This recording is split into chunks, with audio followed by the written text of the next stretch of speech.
افدر كلها حلبية يك جي كلهن هري كفن يجيهانية ودكفن ناور راستا باجار حلبي بشك جي كله جبر شرك وهي ويران بويا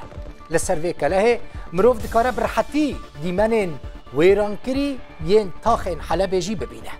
دو ودومان لسر برانيا تاخ بلندبه روجانه بالافرين حكومتا سوري وين روسي نزيكي سه جاري لسروان تاخان دفرن لگور آمارن فرمی یه نتوین یکبوی حتی دسپیکا سالا 2015 زیدتری 17,000 کس لوی باجار ویران کری هاتنه کشتن دبکو هجمار هین زیدتر به هر وها زیدتری 1 میلیون کس کوچبر بونه پنابر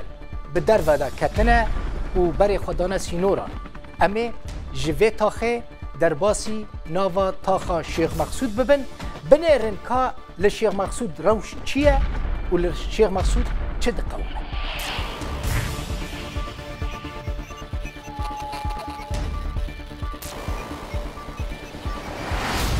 لتاخا شيخ مقصود کو یک جتاخن هری مزن ین استراتژیک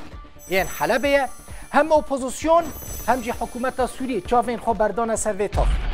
بالافرین حکومت سوریه و ین روسی به بردوامی لچکدار اسلامی ین کل وی تاخینه لدردور وان تاخانه ددن جبر کو ریا کاستیلو و یا شیخ مقصود لپیشی وان بگرن و نهیلن کو او هیزن اسلامی در باسی ناوا تاخا شیخ مقصود ببن یعنی شیخ مقصود کتیه ناوا دو آگران آگر حکومت سوریه کل آلی روجلات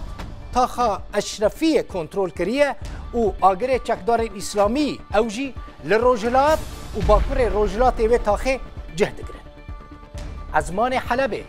جه بالافرین روسی و ین سوری والانا پشتی که یه پگه سکن شبابی تاخان سکن شبابی کنترل کرد که دکوه باکور روج آوای تاخا شیخ مقصود و حکومت جی کاستیلو کنترل کرد ایدی اپوزیسیون جه تاخا بستان پاشا و تاخا جندول توپن گران داویجن سر جهن کو ازن اپوزیسیون الوادرانه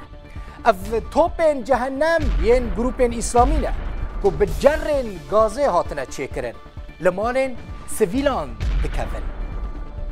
خلق سویل روزانه دبن قربانی روش او قاسی لوی تاخه خراب بویه ویا جهنم خلق دی لنان خوی روزانه حیری مایه آلیکاری گم در باسته و در مانجی پر به زحمتی به دست ولاتیان دکوه شیر زاروکان جی قد پیدا نامه نها بشکی زیده تاخا کردان تاخا شیخ مقصود و ایران بویه جخواه پرانی کردین و تاخه به اصل کردین افرینه و ین کوبانه هنک جوان لگل دست بکرنا شر وگریان کوبانه و افرینه حتی نهاجی هجماره که مزن جه خلق سویل لوی تاخا شیخ مقصود یا ویران کرید